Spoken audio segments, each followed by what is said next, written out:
राहुल गांधी आजकल क्या सोच रहे हैं और क्या कर रहे हैं? देखिए, राहुल गांधी जी को मैं भी नहीं मिला हूँ, पर हाँ, जब से राजनीति में आए हैं उनको देख रहा हूँ, जैसे बाकी के नेताओं को भी देख रहा हूँ। पर एक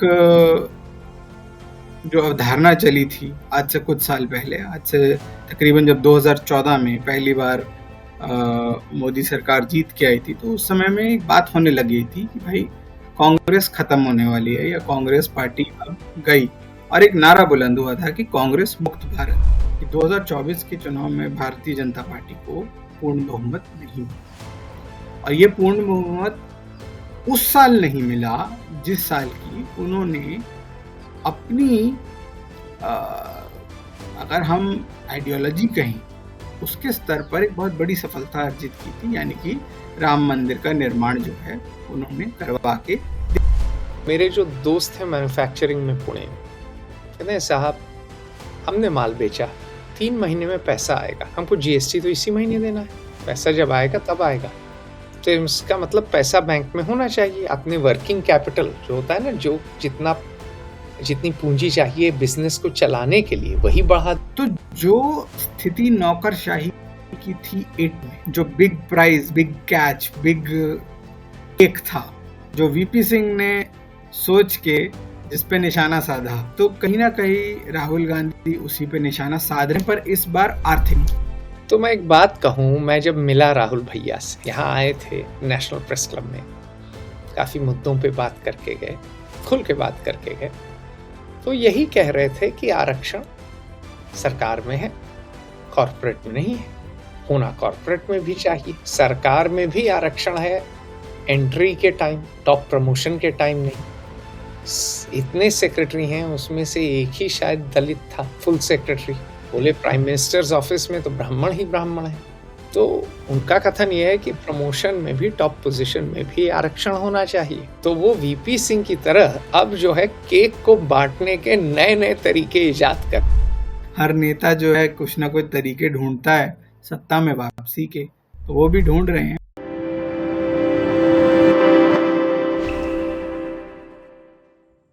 नमस्कार, फेयर ऑब्जर्वर हिंदी में आपका स्वागत है। आज मेरे साथ हैं मनु शर्मा, अर्थशास्त्र पढ़े हुए हैं, राजनीति पे टिप्पणी करते हैं, चिंतक हैं, लेखक हैं, दिग्गज हैं। तो मनु, स्वागत। धन्यवाद। तो आज हम दोनों लोग बात करेंगे भारतीय राजनीति पे, और भारतीय राजनीति में हम शुरुआत करेंगे राहुल गांधी से। तो मनु भाई, आप काफी अध्ययन किए हैं राहुल गांधी का, राहुल गांधी पे। मैं तो मिला हूं एक दफे राहुल भैया से, नेशनल प्रेस क्लब आए थे वॉशिंगटन में, तब मेरी मुलाकात है। लेकिन मैं उनको अच्छी तरह नहीं जानता, बल्कि जानता ही नहीं, वो एक मुलाकात है, उनको तो याद भी नहीं होगी। आप बताइए, राहुल गांधी आजकल क्या सोच रहे हैं और क्या कर रहे हैं? ठीक है, देखिए, राहुल गांधी जी को मैं भी नहीं मिला हूँ, पर हाँ, जब से राजनीति में आए हैं उनको देख रहा हूँ, जैसे बाकी के नेताओं को भी देख रहा हूँ। पर एक जो अवधारणा चली थी आज से कुछ साल पहले, आज से तकरीबन जब 2014 में पहली बार मोदी सरकार जीत के आई थी, तो उस समय में एक बात होने लगी थी कि भाई कांग्रेस खत्म होने वाली है या कांग्रेस पार्टी अब गई, और एक नारा बुलंद हुआ था कि कांग्रेस मुक्त भारत। बिल्कुल। तो एक समय में ऐसा लगा भी कि भाई शायद वाकई में कांग्रेस चली जाएगी और अब ये इस पार्टी का कोई भविष्य नहीं है। यहाँ तक कि राहुल गांधी भी जो है अपनी परंपरागत सीट से हार गए थे चुनाव, अमेठी से। जी, है ना, उत्तर प्रदेश तो में अमेठी से हार गए, हार चुके थे, और उसके बाद उन्हें दक्षिण से जाके चुनाव लड़ना पड़ा और सीट जीतनी पड़ी। लेकिन पिछले कुछ 3 या 4 साल में हम ये अनुभव कर रहे हैं कि कांग्रेस मुक्त भारत का जो एक नारा था वो जा चुका है, और कहीं ना कहीं कांग्रेस ने एक पॉलिटिकल कमबैक किया है सीटों के लिहाज से। हालांकि आप ये अभी भी कह सकते हैं कि वोट प्रतिशत उनका कोई नहीं है राष्ट्रीय स्तर पर, कि 2019 के चुनाव में भी वो 19-20% के आसपास आए थे, अब शायद 2024 में 21% के आसपास उनका मत प्रतिशत रहा है राष्ट्रीय तौर पे। लेकिन एक बहुत बड़ी चीज हो गई, और वो बड़ी चीज ये थी, अतिशयोक्ति किए बगैर, कि अगर हम अभी हाल ही में कुछ कुछ घंटे पहले हुए लोकसभा के जो वाद विवाद हैं उसको सुने, उसकी चर्चा को सुने, तो उसमें साफ तौर पे जो वरिष्ठतम मंत्री हैं मेरे ख्याल से राजनाथ सिंह जी, प्रधानमंत्री के बाद, कुछ कहते हैं कि अमित शाह हैं, कुछ कहते हैं राजनाथ सिंह हैं, पर मान ले हैं कि चलिए पहली पंक्ति तो हैं। तो उन्होंने ये बोला कि देखिए, सत्ता सदा के लिए नहीं रहती। और उससे कुछ दिन पहले एक और वरिष्ठ मंत्री हैं नितिन गडकरी जी, उन्होंने भी यही बोला था कि सत्ता और पैसा सदा के लिए नहीं होते।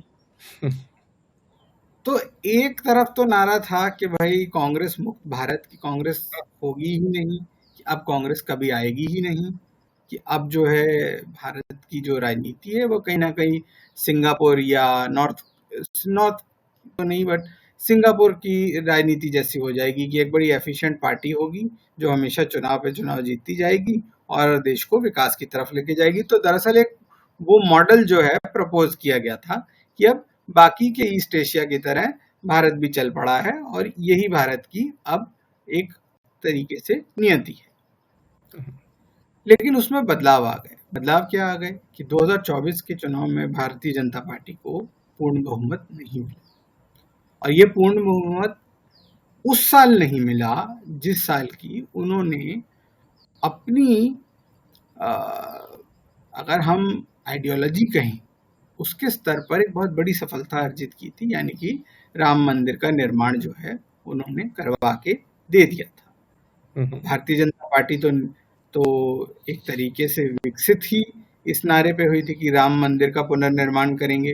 तो जब अडवाणी जी रथ यात्रा लेके निकले थे तो किसी को नहीं लगा था कि भाई ये भी कोई मुद्दा होगा कि भाई इससे कोई पार्टी सत्ता में आ जाएगी एक दिन, लेकिन आए और उस पर डिलीवर भी कर दिया। लेकिन वो डिलीवर करने के बावजूद जो हैं वो हारे।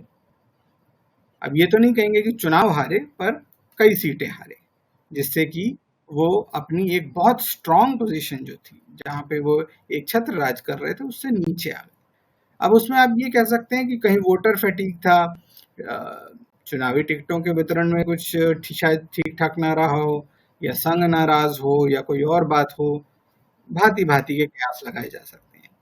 लेकिन वो जितने भी कयास हैं वो इस तरीके के हैं कि भाई चलिए कि पार्टी जो है वो खुद ही हिट विकेट हो गई, कि उनकी अपनी ही अंदरूनी समस्या के कारण वो कम वोट ला पाए।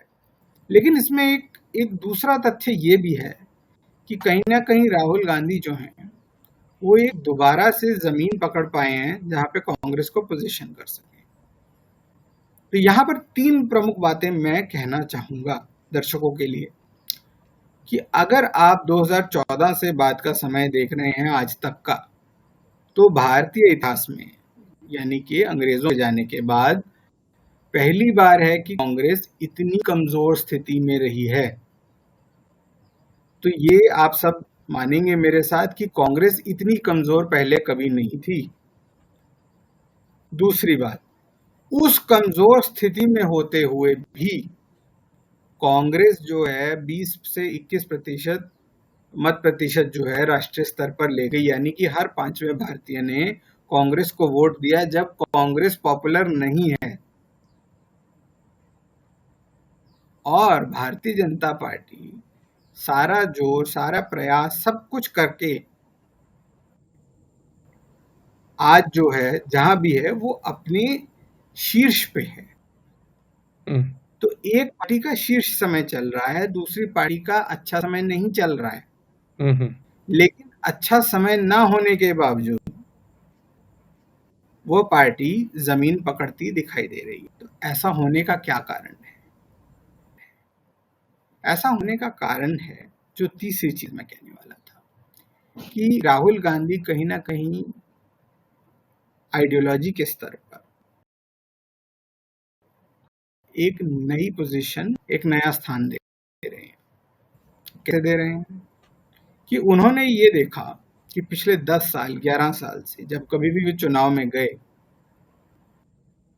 के अपनाए, कभी उन्होंने सॉफ्ट हिंदुत्व का नारा बुलंद किया, कभी शिव उन्होंने भक्त अपने को कहने लगे थे कि शिव जी जी के बिल्कुल, पुजारी हैं। हाँ, कहीं उन्होंने कांग्रेस के पुराने सोशलिस्ट हैंडल को यूज कर सूट बूट की सरकार है वो दिया।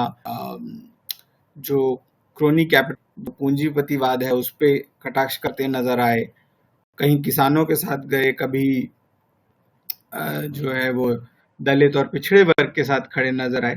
तो उन्होंने अलग अलग पोजीशंस ट्राई करी और उन्होंने उसके साथ साथ जो है भारत की एक पूरी यात्रा की। अब भारत की यात्रा करना मेरे ख्याल से किसी भी राजनीतिज्ञ के लिए एक बहुत बड़ा क्षण और अचीवमेंट होती है। उन्होंने किया क्या? उन्होंने पूरा भारत घूम लिया। अब इनसे पहले कौन कौन भारत घूम चुका है? जितने बड़े राजनेता हुए, गांधी से लेके आप चंद्रशेखर तक आ जाइए। चंद्रशेखर भारत के प्रधानमंत्री थे, जिन दर्शकों को पता ना हो मैं बता दूं, तो उन्होंने भी भारत दर्शन किया और एक छोटी सी पार्टी के नेता हो शिखर तक पहुंच गए, प्रधानमंत्री बन गए देश। अडवाणी जी जिन्होंने बीजेपी को, आज की मॉडर्न बीजेपी को जिन्होंने खड़ा, पूरा देश घूमे। मोदी जो आज प्रधानमंत्री हैं, ये पूरा देश घूम चुके हैं। तो जब एक राजनेता पूरा देश घूम लेता है तो उसकी एक समझ बन जाती है देश की राजनीति के बारे में। तो जो प्री 2014 के पहले के राहुल गांधी थे, अब वो वाले नहीं है। अब उनकी एक नई समझ है, एक नई सोच है। अब वो सोच और समझ क्या है उसके बारे में हम विवेचना थोड़ी और करेंगे, लेकिन पहला अब जो मुद्दा आता है वो ये है कि कांग्रेस में जो एक शिथिलता थी, कांग्रेस में जो एक आप कह सकते हैं क्राइसिस था कि दरअसल वो हैं कौन, उनकी आइडेंटिटी क्या है, वो जाता दिखाई दे रहा है। अब वो बन क्या रहे हैं उसके बारे में हम थोड़ी और बात करेंगे। तो क्या जा रहा है और कहां जा रहे हैं, ये तो प्रश्न है मनु मेरे। तो क्या जा रहा है, ठीक से समझ रहा हूं तो कांग्रेस पार्टी से क्या जा रहा है। तो देखिए, कांग्रेस पार्टी की एक बहुत बड़ी समस्या हो गई थी कि जब आजादी आई, आजादी के बाद नेहरू जी प्रधानमंत्री बने और उनके प्रधानमंत्री बनने से पहले कांग्रेस में उसमें वो नेता भी थे जो बाद में भारतीय जनसंघ में चले गए, वो नेता भी थे जो बाद में खुद प्रधानमंत्री भी बन गए, मोरारजी देसाई की तरह। उनमें वो नेता भी थे जो नेहरूवाद के ही समर्थक थे। तो 3-4 धड़े थे। नेहरू प्रधानमंत्री बने तो उन्होंने स्वतंत्र पार्टी के लोग, मनु भाई, स्वतंत्र पार्टी के भी तो लोग थे, राजाजी, राजगोपालचारी इत्यादि। तो भांति भांति के लोग थे, भांति भांति के जीव जंतु थे, जो सब आजादी की लड़ाई के लिए एक हुए। हाँ, अब फिर अलग हो गए आजादी के बाद। बिल्कुल। और उसमें मैं दर्शकों को बताना चाहूंगा कि स्वतंत्र पार्टी के बारे में बात की गई है। स्वतंत्र पार्टी जो है भारत की पहली वो पार्टी थी जो एक राइट ऑफ द सेंटर अर्थशास्त्र या अर्थनीति के समर्थक थी। और उसके बाद शायद कोई दूसरी पार्टी नहीं हुई। आप कह सकते हैं कि कहीं ना कहीं बीजेपी ने वो लाइन ली थी वाजपेयी जी के दौर में, पर आज के समय में वो पूरी तरह से लेफ्ट ऑफ द सेंटर वो भी जा वामपंथी पार्टी है। हाँ, आर्थिक नीतियों में, हाँ, आर्थिक नीतियों से। तो अब क्या हुआ कि नेहरू जी प्रधानमंत्री थे तो उन्होंने पूरी कांग्रेस को अपनी रूप, अपनी छाया, अपनी सोच में ढाल लिया। तो बातें होने लगी नेहरूवियन थॉट, नेहरूवियन डॉक्ट्रिन।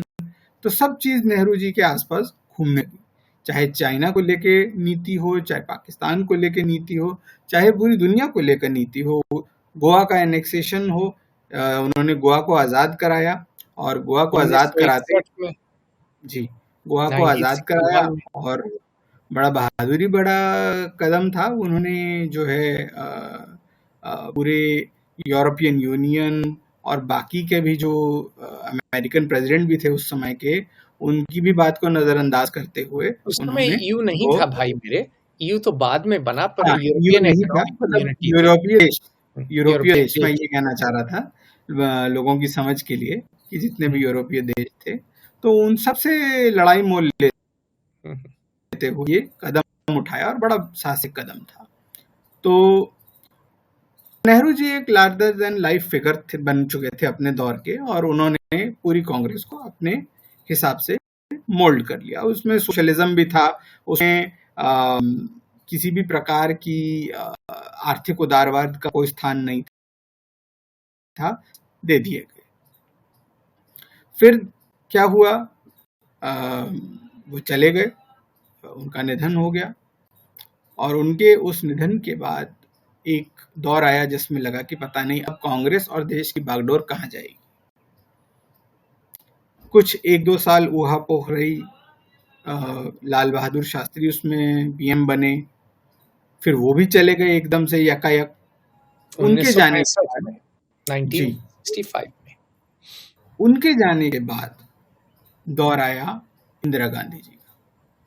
तो जब इंदिरा गांधी सत्ता में आई तो शुरू में लगा था कि भाई बहुत ही डावाडोल तरीके से वो सत्ता में आई हैं, कि भाई वो ज्यादा दिन नहीं चलेंगी।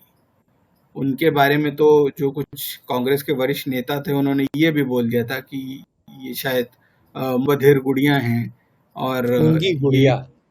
हाँ, कि ये कुछ नहीं कर पाएंगी।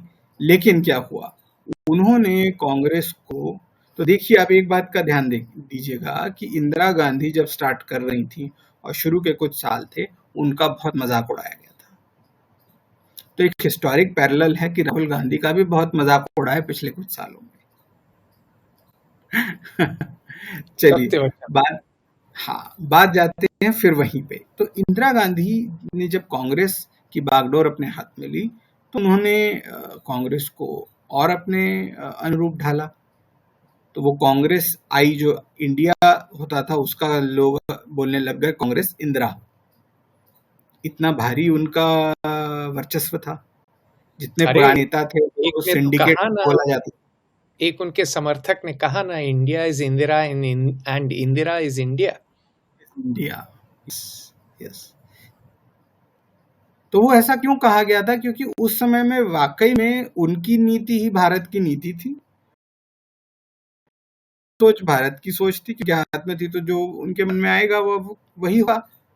तो उस प्रकार से एक कांग्रेस जो है वो इंदिरा गांधी जी के आसपास घूमने लगी।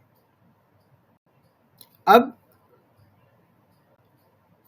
1980 का दशक आया, जो अब तक भारत के इतिहास में मेरे ख्याल से सबसे ज्यादा टर्बुलेंट, सबसे ज्यादा शायद वायलेंट भी और मुश्किल भरा एक दौर था। उस दौर में इंदिरा गांधी जो हैं वो असैसिनेट हो गई, तो आनन फानन में राजीव गांधी बने। तो राजीव गांधी पीएम बने, और शायद उनको समय मिलता तो वो कांग्रेस को मॉडर्नाइज कर जाते, रीइन्वेंट कर लेते, शायद वो इंडिया के डंग ज़ाओबिंग बन जाते, कि भाई एक तरीके से नया दौर ले आते। लेकिन उनको ना तो समय उतना मिल पाया, ना उनकी पकड़ उस वक्त राजनीति पे उतनी अच्छी थी, क्योंकि वो शुरू से राजनेता बनना नहीं चाहते थे। पायलट थे वो। राजनीति तो दरअसल संजय गांधी, पायलट थे राजीव, तो संजय थे राजनीति में, तो पायलट थे। हाँ, तो राजीव गांधी को कभी उतना समय नहीं मिला। मॉडर्नाइजिंग थॉट थी, मॉडर्नाइज करना चाहते थे, समय के साथ चलते थे, अपनी गाड़ी खुद चलाते थे। मुझे याद है लैंड रोवर, जिसको बाद में जाके टाटा ने आयरॉनिकली वही ब्रांड खुद खरीद लिया और एक भारतीय ब्रांड भी बना। तो लैंड रोवर की गाड़ी चलाते थे और चलते फिरते माइक पे बात भी कर लेते थे। तो एक रिफ्रेशिंग चेंज थे वो। लेकिन अनफॉर्चुनेट रहा कि वो सत्ता से हाथ उनका जाता रहा, और उसके बाद वो असैसिनेट भी हो गए। तो एक दौर ऐसा आ गया जिसमें कि कांग्रेस में तो उथल पुथल मच गई, और कांग्रेस को ही नहीं पता था कि वो कहाँ खड़ी है। आइडियोलॉजिकल वैक्यूम आया। उस आइडियोलॉजिकल वैक्यूम को जो है भरा लाल कृष्ण और अटल बिहारी वाजपेयी और मुरली मनोहर जोशी की, और उन्हें थे आरएसएस के प्रमुख उस समय के। अब ये क्विज क्वेश्चन है कि उस समय के आरएसएस प्रमुख कौन थे। तो ये जो एक चौकड़ी थी, ये राजनीति को बदल दिया 1980 के। बताइए। तो ये जो चौकड़ी थी, जो क्विज क्वेश्चन का जवाब देता है उसको इनाम हम देंगे। ये जो चौकड़ी थी, ये शुरू में तो सत्ता में नहीं आई, शुरू में तो वीपी सिंह आए ना, और वीपी सिंह के बाद चंद्रशेखर आए। ये तो शुरू में भी जूनियर पार्टनर थे, तो थोड़ा सा अंतराल था इनके उभरने में। देखिए क्या हुआ, वीपी सिंह सत्ता में क्यों आए, चंद्रशेखर भी सत्ता में क्यों रहे, और राजीव गांधी के साथ हुआ क्या, कांग्रेस के साथ हुआ क्या, कि आर्थिक मोर्चे पर कांग्रेस कभी भी बहुत ही सफल पार्टी नहीं रही। और उसका एक कारण है कि उनके पास आजादी से पहले भारत के आर्थिक सुधार का कोई कार्यक्रम नहीं था। वे शुरू से ही एक सिर्फ राजनीतिक प्लेटफॉर्म थे जिसका गोल था भारत की राजनीतिक स्वतंत्रता।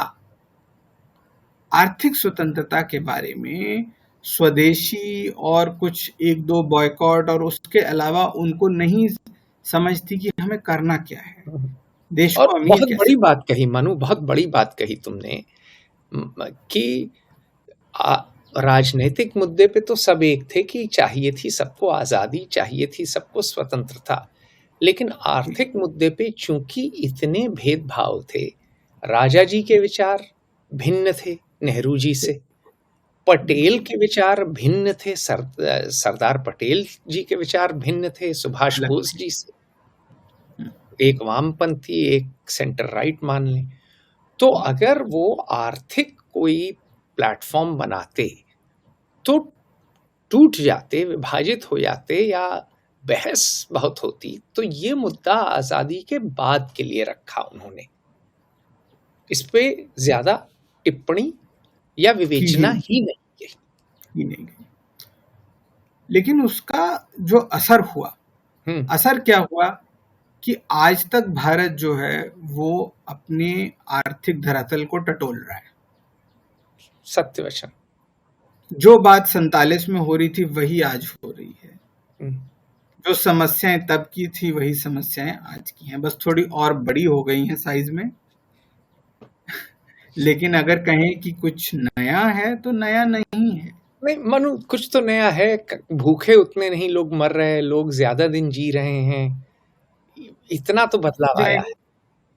यही कह रहा हूं कि बड़ा है कि मतलब चीजें अब आ गई हैं। लेकिन अगर आप ये कहेंगे कि भाई हमने कोई आमूलचूल परिवर्तन डाल दिया है, मैं उदाहरण देता हूँ, अक्सर भुखमरी की बात होती है। तो भुखमरी की अगर हम बात करें तो प्रॉब्लम जो है उस समय में भी जब अमर्त्य सेन ने अपना थीसिस भी पब्लिश किया तो उन्होंने एक बहुत इंटरेस्टिंग बात कही थी कि जो भुखमरी थी वो उतना ज्यादा ग्रेन शॉर्टेज के कारण नहीं हुई थी जितना कि डाइवर्जन, सप्लाईज डाइवर्ट की गई थी, सप्लाईज इधर उधर भेज दी गई थी। तो समस्या प्रोडक्शन की नहीं थी, प्रोडक्शन हो रही थी, उस समय की जनसंख्या के लिए ठीक ठाक थी। लेकिन क्या है, वो छीन लिया गया क्योंकि आर्थिक रूप से तो आप गुलाम थे ही थे, राजनीतिक रूप से भी आप गुलाम थे, तो आपके हाथ से लेके कहीं और दे दिया गया। तो जब आपको मिलेगा ही नहीं तो फिर ठीक है।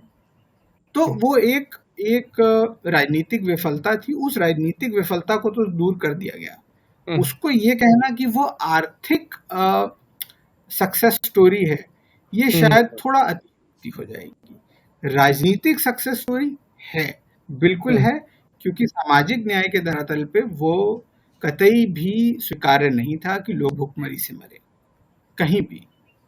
तो हाँ, वो हटा दिया गया। लेकिन अगर अर्थ नीति के बारे में बात करें तो कांग्रेस बहुत विफल रही थी उनको नहीं समझ आया था इंडस्ट्रियलाइज कैसे करें। हम्म, इंडस्ट्रियलाइज छोड़िए, उन्होंने कहा कि चलिए हम पब्लिक सेक्टर एंटरप्राइज बनाएंगे, उन्होंने बहुत बनाए भी, लेकिन वह पब्लिक सेक्टर एंटरप्राइज भी जो थे उनकी एफिशिएंसी सोवियत और ईस्ट यूरोपियन एंटरप्राइजेस के मुकाबले में भी नहीं आ पाई, जो पहले ही इनएफिशिएंट माने जाते थे। तो जो ये टर्म है तो मजाक है ना थर्ड कि इनएफिशिएंट में भी इनएफिशिएंट थी। जी, तो और समस्या देखिए, और पब्लिक सेक्टर मजाक में कहा ना कि public sector became the private sector of the IAS. वो एक और समस्या थी कि भाई नेहरू जो थे वो बहुत ज्यादा अभिभूत जो है ब्यूरोक्रेटिक एक तंत्र से, और वो पहले प्रधानमंत्री थे तो उन्होंने जैसा समझा, सही समझा, वो चलाया। तो थीम देखिए यही चल रही है कि जो एक अपने ही छाया अपने रूप से सरकार को ढाल लेता है और चलाता है। लेकिन जब राजीव गांधी का दौर आया और जब वो चले गए तो उसके बाद कुछ समय के लिए, और साथ में एक आर्थिक भारत के लिए समस्या का दौर आया, तो उस समय में क्या हुआ कि कांग्रेस का जो एक प्लैंक था ऑटार्की का, ऑटार्की में समझा देता हूँ लोगों को, अगर समझाऊं तो ऑटार्की एक ऐसा सिस्टम जिसमें कि आधा फॉरेन ट्रेड नहीं करते, सब कुछ जो है स्वदेश में निर्मित करते हैं, चाहे कितनी भी लागत आए, चाहे वो इनएफिशिएंट हो, एफिशिएंट हो, कुछ भी हो। सबसे बड़ा प्रतीक अगर मैं बोलूंगा ऑटार्की का तो वो थी फिएट की गाड़ी।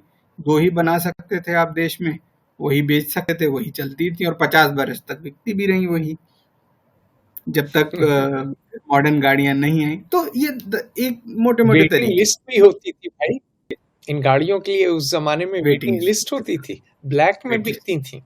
बिल्कुल बिल्कुल बिल्कुल। और तो ये सच्चाई थी, ये हमारी आर्थिक सच्चाई थी, कुछ मामलों में आज भी है। उसके थोड़े रंग रूप बदल गए हैं, थोड़े से ऑप्शन ज्यादा हो गए हैं, लेकिन फिर भी एक ऑटार्की को लेकर हमारी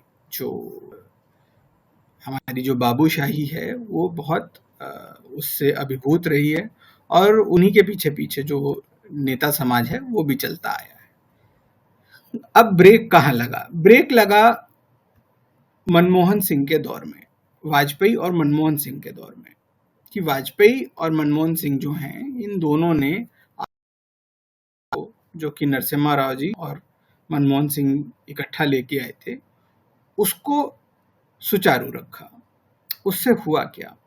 उससे हुआ कि भारत में एक पहली बार देखने को मिला कि राजनीतिक स्वतंत्रता के साथ साथ थोड़ी सी आर्थिक स्वतंत्रता आई। अब वो आर्थिक स्वतंत्रता जो थी, उस वक्त की सोच थी और डिमांड थी, वो थी कि ये और होनी चाहिए, कि हम कहीं ना कहीं चाइना से, वियतनाम, सिंगापुर, हांगकांग, ये सब देशों से पिछड़ रहे हैं, क्योंकि हमारे यहाँ आर्थिक स्वतंत्रता और करप्शन, दो चीजें जो हैं, इन पे बहुत बड़े सवाल हैं। अब जो करप्शन का मुद्दा था, भ्रष्टाचार का मुद्दा था, उस पर बहुत बड़ा आंदोलन भी हुआ, अन्ना आंदोलन। अब शायद 15 बरस हो गए हैं उस बात को, और जो उस समय 25 साल के युवा थे वो आज 40 साल के अधेड़ हो चुके हैं। तो जो उस वक्त 15 साल के टीनेजर थे वो अब 30 साल के बाल बच्चेदार हैं। तो एक तरीके से कह सकते हैं कि स्टॉक लेने का समय आ गया। और अन्ना आंदोलन ने उस भ्रष्टाचार के विरुद्ध जो आंदोलन था, जिसमें मिडिल क्लास आखिरी बार सड़कों पे उतरी है, उसके बाद से मिडिल क्लास सड़कों पे नहीं आई। किसान आंदोलन हुआ, उसमें किसान उतरे ज्यादा, लेकिन अन्ना आंदोलन वो आखिरी आंदोलन था जिसमें मिडिल क्लास जो है भारत की, वो सड़कों पे उतरी थी। और उसके बाद से क्या शायद निर्भया कांड भी हुआ था, राष्ट्रपति जी, भवन के आस-पास हुआ था वो शायद। बिल्कुल। तो उस समय जो है देश की जनता में एक गुस्सा था और एक सवाल था कि हम बेहतर क्यों नहीं कर सकते। हम वो क्यों नहीं कर सकते कि जो बाकी के देश कर पा रहे हैं? क्योंकि पहले कांग्रेस का जो एक उत्तर होता था वो था कि भाई हम तो गरीब देश हैं, हम तो कुछ कर ही नहीं सकते, क्या करें साहब, पैसा ही नहीं है। तो ये बात जो थी लोगों को अखर रही थी कि भाई अगर हम गरीब हैं तो बाकी लोग भी तो गरीब थे, वो कैसे अमीर हो गए, वो आर्थिक रूप से क्यों इतने अच्छा चल रहे हैं और हम वहीं के वहीं बैठे हैं। तो ये सवाल लग गया कांग्रेस पे, और कांग्रेस के पास इसका कोई जवाब नहीं था। और जाहिर सी बात है उस वक्त सोनिया गांधी और अहमद पटेल जो थे उनका दौर था, तो सोनिया जी जो हैं वो पार्टी को एक कार्यकारी रूप से रोज उसमें चला रही पार्टी को, और अहमद पटेल जो उनके मुख्य सलाहकार थे उस समय के, वो उनको राजनीतिक रूप से सलाह देते थे। तो कांग्रेस का वो धीरे समापन की ओर आने लगा। कारण क्या था कि आर्थिक रूप से अब उनके पास कोई उत्तर बचे नहीं थे, और दूसरी तरफ जो उनके पुराने मुद्दे थे वो सारे ऐसा लगने लगे थे कि भाई ये सिर्फ नाम के मुद्दे रह गए हैं, अब ये कुछ नया नहीं करके देंगे। तो भारतीय जनता ने 2014 में उनको सत्ता से अब जब से बाहर कर दिया, तो एक बार ये लगा कि ये तो वो वाला काम हो गया जैसे कम्युनिस्ट चाइना में एक बड़ी भारी टक्कर हुई थी दो चिंग काई शेक और माओ से तुंग की। चिंग काई शेक जो थे वो एक right of the centre China imagine करते थे और चाइना के लीडर थे, और माओ से तुंग जो थे वो गांव से आने वाले एक किसान थे। तो उन्होंने कहा कि नहीं भाई, हम ये इनको सत्ता से हटाएंगे, और हटाया। और ऐसा हटाया कि भाई आज जो चिंग काई शेक हैं और जो उनके वंशज हैं वो बस एक छोटे से भूभाग पे राज कर रहे हैं जिसको ताइवान कहते हैं, जिसको कोई देश मानता है कोई नहीं मानता है। तो आज भी उस बात को लेकर समस्या है। और माओ की जो पार्टी है वो एक छत्र पार्टी बन गई चाइना की। तो उस समय ऐसा लगा कि भाई शायद मनु कल ही मैं जनरल डेविड पेट्रेयस से काफी दिन बाद मिला, और वो इसी पे बातचीत कर रहे थे, इसी पे उनका व्याख्यान था। उनका पूरा व्याख्यान इस पे था कि भाई यूक्रेन से हमने क्या सीखा है और ताइवान क्या सीख सकता है, और चीन को किस तरह रोके ताइवान पे कब्जा करने से। तो जो कहानी उस समय शुरू हुई मोटा मोटी 100 तो नहीं 90 साल पहले, वो आज भी चालू है, वो आज भी जारी है। और उस समय पता होगा ग्लेन कार्ल का जो पॉडकास्ट है अंग्रेजी में हम लोगों ने जो किया चाइना पे, बड़ा लंबा है। तो ग्लेन कार्ल ने बताया कि CIA वालों ने जापान के खिलाफ जब लड़ाई चल रही थी वर्ल्ड वॉर 2 में, तो उन्होंने कहा था कि भाई ये गोमिंदांग जो चियांग काइशेक की पार्टी है कुछ ज्यादा ही करप्ट है, हमको कम्युनिस्ट के साथ हाथ मिला लेना चाहिए, तो जापान को हम ज्यादा नुकसान पहुंचा पाएंगे। अंत में ये बात मानी नहीं, लेकिन CIA का ये नजरिया था उस समय। तो वो जो लड़ाई शुरू हुई वो अब तक चल रही है। तो देखने से उसी में से कुछ उदाहरण कह लीजिए, उसी में से कुछ सीख कह लीजिए जो हमारे आज के भारत के लिए निकलती हैं।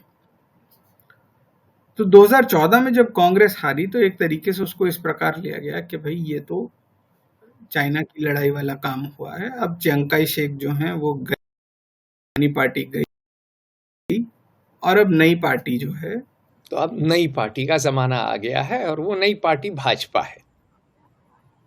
हाँ, और है, और इसमें नया दौर, ये नई पार्टी है। राहुल गांधी के सामने ये सवाल था कि या तो राजनीति छोड़ दें, है ना, कि भाई वो भी मान लें कि भाई हो गया, जैसे सारे पर्यवेक्षक सब लोग बोल रहे थे कि भाई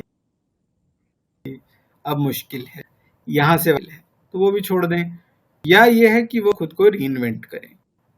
क्योंकि नेता के सामने दो ही विकल्प होते हैं कि भाई या तो आप राजनीति से फिर बाहर हो जाइए, या आप खुद को रीब्रांड करिए, रिफ्रेश करिए, कुछ करिए। और वो करते रहे, कुछ ना कुछ ट्राई करते रहे। फाइनली मुझे लगता है कि अब उनको एक ऐसा प्लैंक मिल गया है जो बीजेपी के लिए थोड़ा मुश्किल सिद्ध हो रहा है। अब उनकी सोच क्या है पॉलिटिकल, उस पर बात करें कि वो ये मान के चल रहे हैं कि 2024 का जो चुनाव और उससे जो पिछला चुनाव था, उन दोनों में कांग्रेस का मत प्रतिशत जो है वो लगभग बराबर रहा है, और वो यही है कि हर 5वां भारतीय कांग्रेस को वोट देता है सबसे बुरे समय में। तो कहीं ना कहीं उनकी ये सोच है कि भाई अगर भारतीय जनता पार्टी अपने मत प्रतिशत से थोड़ा नीचे आती है और वो जहां है वहीं खड़े रहते हैं या उससे थोड़ा सा ऊपर जाते हैं, तो भारतीय जनता पार्टी जो है वह पूर्ण बहुमत नहीं ला पाएगी, जैसे इस बार भी नहीं ला पाई। बल्कि इस बार कि अगर 20-30 सीट और कम है तो शायद सत्ता से ही पीछे जाना पड़ा, क्योंकि जो एक बेस लाइन परफॉर्मेंस बीजेपी को करना पड़ेगा सत्ता में आने के लिए, कांग्रेस के लिए उतना नहीं अनिवार्य है। कांग्रेस 120-140 सीट पे स्टेबल सरकार बना सकती है, ये राजनीतिक सच्चाई है। और भारतीय जनता पार्टी के लिए 220-30 के ऊपर जाना जरूरी है एक स्टेबल सरकार बनाने के लिए, खासकर जब उनके पास अब एलाइज नहीं बचे। अब तो शिवसेना भी इनके साथ नहीं है। शिवसेना और शिरोमणि अकाली सबसे पुराने अलायंस थे भारतीय जनता पार्टी के, और दोनों के दोनों आज अलायंस नहीं है। और उसमें मैं कहूंगा कि अकाली दल का अलायंस तो इतना पुराना है कि वो शायद वो तब से है जब भारतीय जनता पार्टी नहीं थी, भारतीय जनसंघ था। तो वो अलायंस पार्टी से भी पुराना है। था, अब तो नहीं है इस वक्त। खैर, कुछ कह रहे हैं लोग कि शायद आ जाए वापस, पर अभी तक दी है। पर राहुल गांधी पे वापस आते हैं। पुराने यारों का साथ नहीं रहा इनको। नहीं, नया क्या किया है। तो देखिए, राहुल गांधी ने एक बात बहुत अच्छी पकड़ी है। वो क्या है कि आज से 30-40 साल पहले जब वीपी सिंह आरक्षण लेकर आए, ओबीसी आरक्षण मंडल कमीशन को लेके आए, तो उस समय वीपी सिंह, देखिए कोई नेता हो, कोई भी नेता हो, वो अपने लिए एक टो होल्ड तलाशता है, खड़े होने की जगह तलाशता है। तो वीपी सिंह ने क्या उस वक्त महसूस किया? उन्होंने कहा कि देखो, भारत का जो राजतंत्र है उसमें सबसे ज्यादा शक्तिशाली है ब्यूरोक्रेसी, नौकरशाही। उन्होंने कहा नौकरशाही का अगर सोशल बेस देखा जाए तो वो बहुत ही नैरो है। तो क्यों ना मैं इसमें, देखिए उनको पता था भाई आर्थिक रूप से तो वो कुछ कर नहीं सकते थे उस वक्त, वो सिंगापुर तो बनाने नहीं वाले थे। है ना, जो आप कर सकते हैं, ना कि अब वो बोले देखो भाई लंदन बना दूंगा रात को मैं दिल्ली को। अरे नहीं बनता जी भाई साहब, बॉम्बे का पेरिस बनेगा, नहीं बनता। ठीक है, आप तरक्की करेंगे, तरक्की होती है, हो रही है, होती जाएगी, लेकिन बहुत बड़ी बातें करना अब सबको समझ आ गया है कि ठीक है, जो हो सकता है उसी की बात करते हैं, क्यों इधर उधर जाना। तो वीपी सिंह उस लिहाज से थोड़ा जमीनी थे, उनको पता था कि भाई और कुछ तो हो नहीं सकता। तो उन्होंने कहा कि नहीं, एक काम करते हैं, बनाने नहीं वाले, अब इस केक को बांट देते हैं।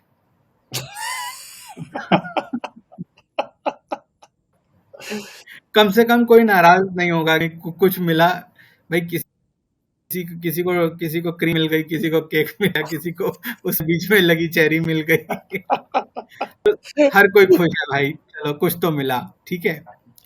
लेकिन उससे देश में विभाजन भी हुआ। कई लोगों को ये लगा कि भाई ये जो दिया जा रहा है ये मेरिट के विरुद्ध है, ये अखंडता के खिलाफ है। वो अदर, बता दें लोगों को, वो अदर बैकवर्ड क्लासेस, बहुत से लोगों को ये नहीं पता आज तक, खासकर जो प्राइवेट नौकरियां करते हैं, कि आरक्षण वीपी सिंह के बाद 50% हो गया। पहले 22.5% था। सही बात है, एक दफे सही बात। वीपी सिंह 27% लाए अदर बैकवर्ड क्लासेस के लिए, आरक्षण काफी बढ़ गया। अब तो खैर और बढ़ गया है। आईआईटी में देखें आप तो और महिलाओं बात भी के चल लिए रही है। है, इकोनॉमिकली वीकर के लिए भी है, तो वो तो दौर चल पड़ा। पर ये रिजर्वेशन जो शुरू में छोटा सा था वो बढ़ता ही चला गया, सुरसा के मुंह की तरफ फैलता ही चला गया। और उसका सबसे बड़ा कारण हमेशा आर्थिक विफलता रही है। देखिए, लोगों के पास अगर आर्थिक अवसर होंगे तो वो इस प्रकार के लिए इस प्रकार की नीतियों के लिए नहीं भागेंगे। समस्या क्या है कि आप इकोनॉमी बड़ी बना ही नहीं पाए। उसका एक बेस सोशल कुछ ही लोगों में घूम रहा है। ये कहने के लिए नहीं है कि जिनमें वो गलत है, नहीं, ये विफलता है, ये विफलता है। और कोशिश करनी थी कि आर्थिक रूप से हम और ज्यादा अच्छा करें, पर चलिए, वो वीपी सिंह जी का दौर था, समाप्त हो गया। अब क्या हुआ कि राहुल गांधी जो हैं वो ये समझ रहे हैं कि भाई कहीं ना कहीं इस सरकार के भी की शासन में जो कॉरपोरेट इंडिया है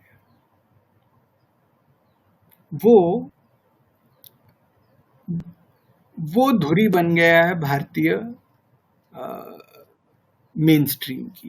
पहले जैसे नौकरशाही थी, आज धुरी बिग कैपिटलिस्ट है। और बिग से मतलब ये नहीं कि भाई शहर के कोई सेठ या बड़े आदमी, नहीं, मतलब आप समझिए कि सीधा सीधा एपेक्स, कि भारत के 10, 20, 30 सबसे बड़े धनाढ्य जो होंगे, वो जो बड़े बिजनेस हाउस है, जो हर बिजनेस चीज हाउस आज के दिन जिसे कहेंगे कि वो commanding Heights of Indian economy, वो कमांड कर उनके पास है। पहले तो स्टेट के पास थी, लोगों को समझा दें, पहले स्टेट के पास थी, मतलब आईएएस के हाथ थी। उसके बाद इंडियन एडमिनिस्ट्रेटिव सर्विस के हाथ से अभी भी उनके पास पावर बहुत है, धीरे धीरे वो गई। हाँ, पावर बहुत है, धीरे धीरे गई ये बड़े उद्योगपतियों के पास, बड़े बिजनेस हाउस, उद्योगपति तो नहीं कह सकते इनको, पूरी तरह बिजनेस हाउस।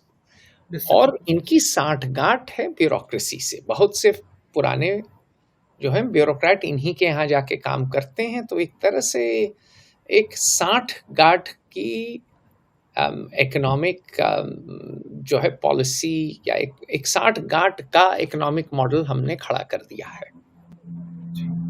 और उसमें मैं दर्शकों को ये बताना चाहूँगा कि इसमें कोई ऐसी बुराई नहीं है अपने आप में, कि जैसे जापान ने जो तरक्की करी है वो इसी मॉडल पे करी है। ज़ाइबात्सु नामक जो उनके यहाँ के बड़े-बड़े बिजनेस हाउसेस हैं, या कोरिया के चाय बोल हैं, वो यही मॉडल अपनाया है और हमने भी शायद वही कोशिश करी। ताइवान में भी यही किया भाई।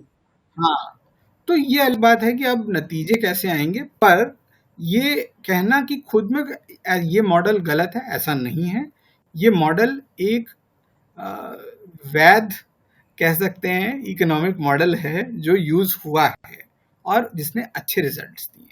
अब हमारे यहाँ कैसे आएंगे ये तो देखिए देश काल पात्र उस पर निर्भर करता है कि भाई कहीं कहीं वही चीज जो होती है बहुत अच्छे परिणाम देती है और कहीं जगह नहीं देती।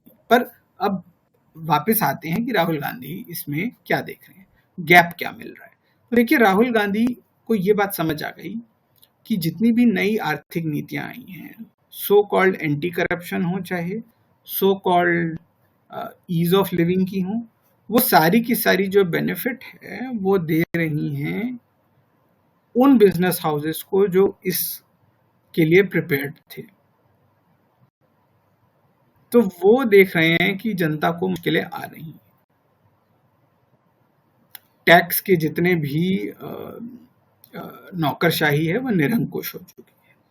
अच्छा ये देखिए बहुत बहुत मजेदार बात हुई कि 2014 में जब लोगों ने कांग्रेस को सत्ता से बेदखल किया, तब लोगों ने क्या कहा कि डिसेंट्रलाइजेशन, विकेंद्रीकरण इतना है कि हर छोटे से छोटा नेता और नौकरशाह निरंकुश है, क्योंकि कोई उनको कंट्रोल करने वाला नहीं बचा।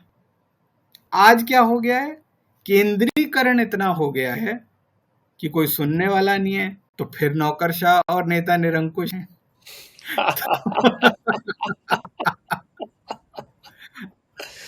दोनों ही तरफ निरंकुशता जो है कौन है, लोग बोलते हैं अक्सर अरे नहीं वो सरकार ऐसी थी, ये सरकार ऐसी है, ये ऐसी है, वो वैसे।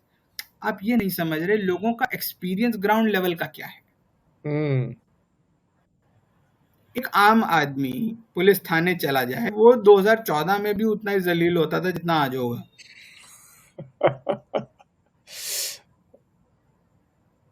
ठीक है, वो अफसर से अफसर पर डिपेंड करता है, कई बार अफसर बड़ा बढ़िया होता है और वो शायद अच्छे से डील करे, ऐसा नहीं है, लेकिन एक एवरेज तौर पे भाई थाने में एफआईआर दर्ज कराना आज के दिन भी उत्तर भारत में कम से कम बहुत बड़ी चीज है।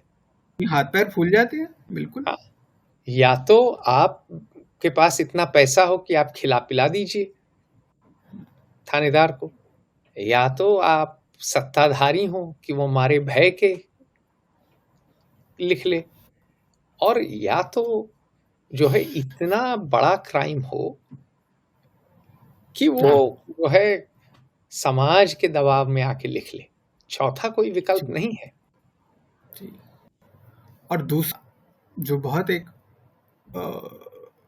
संवेदनशील मुद्दा बन चुका है जनता के लिए कि क्रिमिनलाइजेशन ऑफ इकोनॉमिक एक्टिविटीज, ये बहुत बहुत बहुत बड़ी बात है मानो। इस पे कोई प्रोग्रेस नहीं है, शायद रिग्रेशन भी कह सकते हैं, कुछ मुद्दों में हुआ है। तो ये बात जो है ये राहुल गांधी ने पकड़ ली है कि जनता एक बात इस पे कहूंगा कि आज ही एक ब्लूमबर्ग की काफी सीनियर इन्वेस्टिगेटर मिली। ब्लूमबर्ग एक फाइनेंशियल सर्विसेज, फाइनेंशियल इंफॉर्मेशन की कंपनी है। माइक ब्लूमबर्ग बिलियनर हैं, उनकी मीडिया कंपनी भी। तो उसने कहा कि हिंदुस्तान में कभी इकोनॉमिक फ्रीडम नहीं रही है। पुलिस सिंगापुर और हांगकांग में, और वो हांगकांग बड़े दिन रही, सिंगापुर बहुत गई, तो बोली हांगकांग में इकोनॉमिक फ्रीडम गजब थी, पॉलिटिकल फ्रीडम भले ही नहीं थी। सिंगापुर में भी नहीं थी पॉलिटिकल फ्रीडम, हांगकांग से ज्यादा थी, लेकिन इकोनॉमिक फ्रीडम पूरी थी। बोली लेकिन जब वो हिंदुस्तान आती थी तो कुछ भी बोल सकती थी, लेकिन कोई चीज करना है, उन्होंने यहाँ कंपनियां वगैरह शुरू करने में मदद की, तो इतने परमिट, कब परमिट होगा, कितने दिन में आएगा, कुछ पता नहीं था। बोली बिजनेस करते वक्त लगता था कि ये तो हांगकांग और सिंगापुर और चीन से ज्यादा ऑपरेसिव, रिप्रेसिव, एक्सट्रैक्टिव, एक्सप्लॉयटेटिव, जो भी आप लगा लीजिए अंग्रेजी या हिंदी का विशेषण है। ये वो लेडी कह रही है जिसने सारे देश कवर किए एशिया के, और बिजनेस भी किया सब जगह। तो देखिए, जब इकोनॉमिक एक्टिविटी करना बहुत कॉम्प्लेक्स और क्रिमिनलाइज्ड हो जाता है, तो इकोनॉमिक एक्टिविटी कौन कर पाता है? वो कर पाता है। नहीं यहाँ मैं आपको नहीं, इकोनॉमिक एक्टिविटी वो कर पाता है जिसके पास असंख्य रूप से अकाउंटेंट और वकील होते हैं। सत्य वचन, कंप्लायंस राज। क्यों? आपने फॉर्म नंबर 13 की लाइन नंबर 4 के उसके फलाने का ये नहीं भरा, अरे आपने 20 साल पहले वो था, वो फॉर्म की जरा 4 कॉपी लेके आइए, अरे आपने सुबह सुबह ये 36 रिटर्न नहीं भरी, कल 32 भरनी है। तो एक आम मिडिल क्लास फ्रीलांसर, कोई छोटा उद्यमी, माइक्रो एंटरप्राइज चलाने वाला, वो क्या कर लेगा? हर चीज क्रिमिनलाइज्ड है, तो बिजनेस मार्जिन वैसे ही चला जा रहा है। किसी का भी जरूरी नहीं है कि उसमें जाए कि ब्राइड में, जरूर वो होता है in terms of man days lost, labour days lost. वो सिर से पैर पर भाग रहा है पिलर टू पिलर। अच्छा, होता क्या है कि अगर आप बोलेंगे तो आपको पकड़ा दिया जाएगा कुछ। नहीं, पिलर टू अच्छा, पोस्ट आप भागते रहिए, लेकिन सुनवाई कब है आपको पता नहीं, चार्ज हाँ, क्या है वो भी क्लियर नहीं, और आपको एक्सेस टू जस्टिस, जस्टिस तो दूर की बात है, एक्सेस वो टू तो जस्टिस छोड़िए। कब मिलेगा ये भी नहीं पता।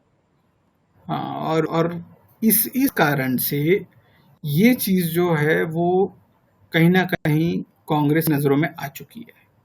हम्म। नहीं, देखिए इस बार जो है इनकम टैक्स की जो लिमिट है बढ़ाई गई है, हम्म। वरना अगर बस चलता जो एडवाइजर्स हैं हम्म।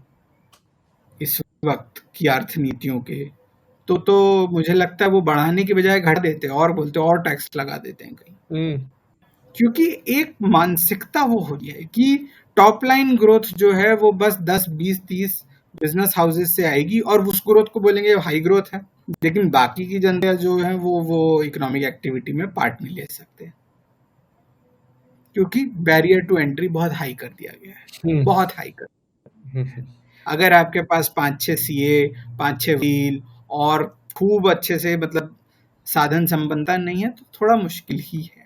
कुछ एक आईटी और टेक सेक्टर को छोड़ दीजिए जिनका बार बार ढोल पीटा जाता है, लेकिन वो एक लिमिटेड या एक्सेप्शन केस हैं, वो नॉर्मल नहीं है। आपकी मैन्युफैक्चरिंग इसीलिए दबी है। एप्पल क्यों मैन्युफैक्चर कर पा रहा है?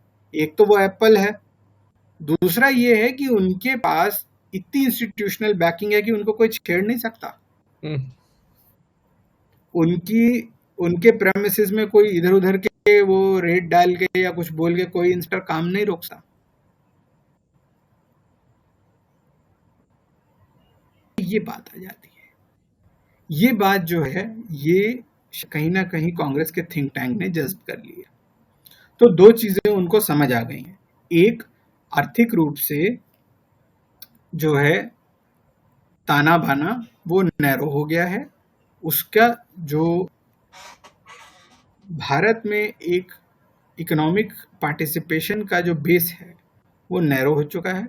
फ्रीबीज को इकोनॉमिक पार्टिसिपेशन नहीं माना जाता। वो अच्छी चीज है, ठीक है, लोगों में विपन्नता को रोकते हैं, लेकिन फ्रीबी सब्स्टिट्यूट नहीं है जॉब्स का और इकोनॉमिक एक्टिविटी का। एक वो चीज बात उन्होंने उठा ली। दूसरी जो है कि जो आम जनता पे इस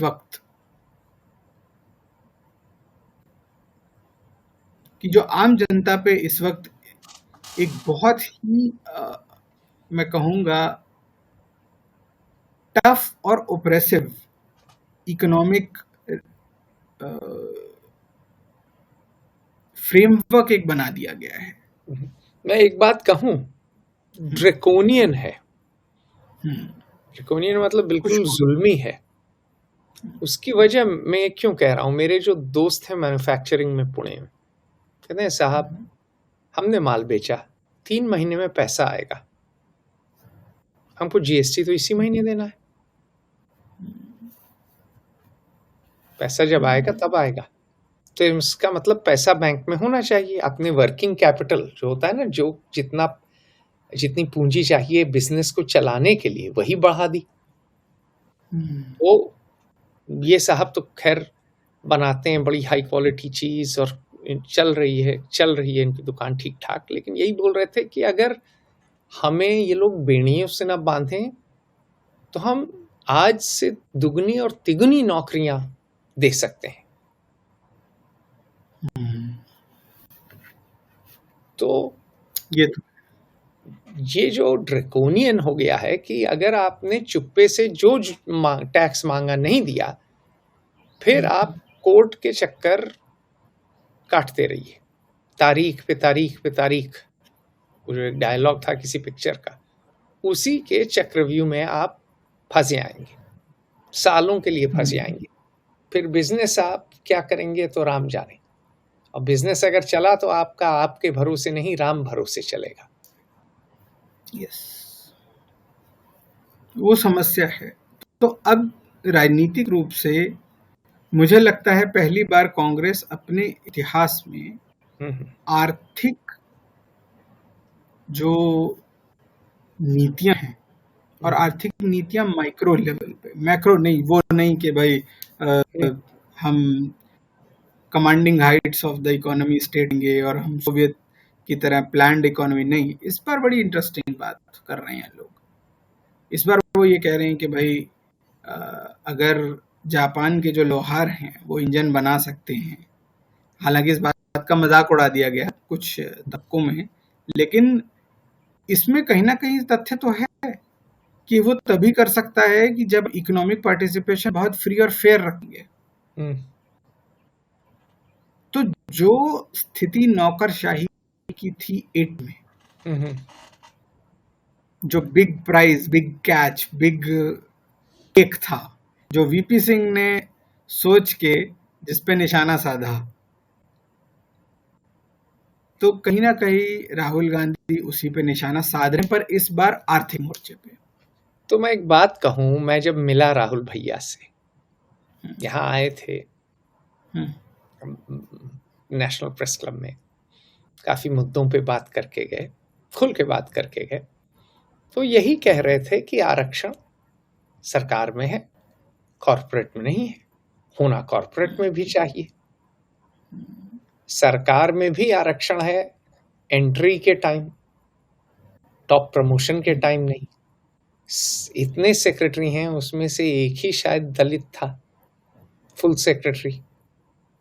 बोले प्राइम मिनिस्टर्स ऑफिस में तो ब्राह्मण ही ब्राह्मण है। तो उनका कथन यह है कि प्रमोशन में भी, टॉप पोजीशन में भी आरक्षण होना चाहिए।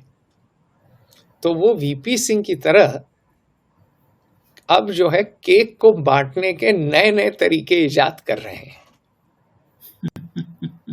अब वही है, देखिए हर नेता जो है कुछ ना कुछ तरीके ढूंढता है सत्ता में वापसी के, तो वो भी ढूंढ रहे हैं और मुझे लग रहा है कि कहीं ना कहीं रेजोनेंस मिला है, जिससे कि जो सरकार है बैकफुट पे आई है।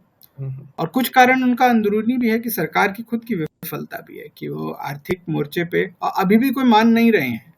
आप किसी से अगर बात करेंगे और आप ये कहेंगे कि भाई देखिए आपकी टैक्स नीति फेल है, तो वो कहेंगे नहीं नहीं नहीं बहुत सक्सेसफुल है, कर सकते हैं। वो कहेंगे नहीं, कुछ करने की जरूरत है, हमें सब पता है। तो अब ठीक है, अब देखिए राजनीति तो पर्यवेक्षक और सत्ता दल के बीच में नहीं होती, राजनीति तो सत्ता पक्ष और विपक्ष के बीच में होती है। तो सत्ता पक्ष अपने काम करेगा, विपक्ष अपने काम करेगा, हम तो बस बैठ के सुनाएंगे, बांचेंगे कि भाई कौन क्या कर रहा है। तो ये है। तो सवाल उठता है कि अगर केक बांटेंगे और कॉर्पोरेट में बांटेंगे, तो क्या हम आरक्षण देख रहे हैं कॉर्पोरेट में? नहीं, हम देख रहे हैं कि जो अमेरिका में शायद एक समय पे अटेम्प्ट किया गया, आज नहीं है, कि जो उन्होंने एंटी मोनोपोलीज और जो ट्रस्ट, भाई वो टेडी रूजवेल्ट ने किया था ट्रस्ट बस्टिंग। यस, बड़ी कंपनियों को तोड़ा था, स्टैंडर्ड ऑयल तक को तोड़ दिया था, रॉकफेलर की कंपनी थी। तो मुझे जो लगता है कि अगर कांग्रेस अपने आप को पुनर्जीवित करेगी तो उनको कोई सिग्नेचर मूव करनी होगी, हॉलमार्क, ऐसी चीज जो बीजेपी नहीं कर सकती। क्यों?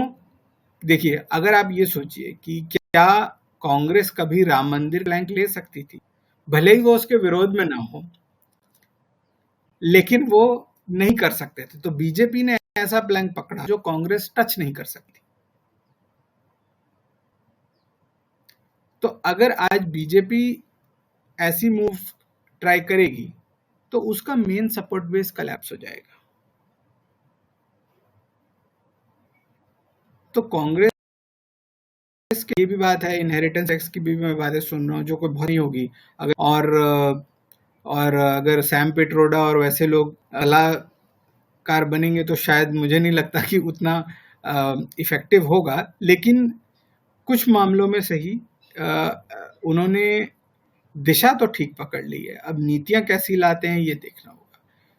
एंटी करप्शन का प्लैंक बीजेपी को बहुत भाया, कहीं ना कहीं एक एंटी मेजॉरिटी का भी प्लैंक बीजेपी को बहुत भाया, 2014 में ये सब फायदा मिला और एक अंडर परफॉर्मेंस का भी, इकोनॉमिक अंडर परफॉर्मेंस का नुकसान कांग्रेस को बहुत जबरदस्त हुआ।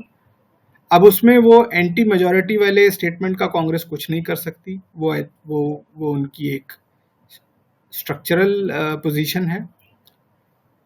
करप्शन पे वो कर सकते हैं इम्पैक्ट। और तीसरा जो सबसे बड़ी बात है कि जो आर्थिक विफलता है, जो आर्थिक रूप से संवादहीनता हो गई है देश में, कि आप बात नहीं कर सकते किसी से, मुझे लगता है वो कांग्रेस उसको अच्छे से इस्तेमाल करने वाली है। तो मनु, एक तरह से 1991 का समय वापस आ रहा है, जब नरसिम्हा राव और मनमोहन सिंह ने अर्थव्यवस्था को सांस लेने दिया था। देखिए, अगर नीतिगत फैसले सही लिए गए तो यही होगा, लेकिन हाँ, इसमें खतरा क्या है कि बदले की भावना की राजनीति हुई, या राजनीति जो है वो बस यही हो गई कि अरे चलिए छोड़िए, ये सब तो चुनाव जीतने के लिए था, तो फिर बात अलग है।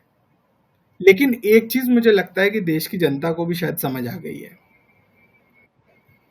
और वो ये है कि जब भी कोई पार्टी पूर्ण बहुमत में बहुत ही ज्यादा शक्तिशाली होती है, तो उसकी नीतियां और जो उसके जो फैसले होते हैं वो लोगों से जुड़े उतने नहीं रह पाते। नेहरू जी भी बहुत शक्तिशाली पीएम थे, इंदिरा जी भी बहुत शक्तिशाली पीएम थे, और उसके बाद एक कोalition का दौर आया। आप दोनों दौर के जो ग्रोथ रेट हैं उनको उठा के देख लीजिए। बढ़िया। ठीक। तो नया दौर है, नई नीतियां आएंगी और नई राजनीति भी हो रही हैं। हाँ? नई राजनीति भी है। हो रही है। तो आप लोग सुनते रहिए, हम लोग विश्लेषण करते रहेंगे। और मनु शर्मा, आपका बड़ा स्वागत है मनु, फिर मिलते हैं। धन्यवाद।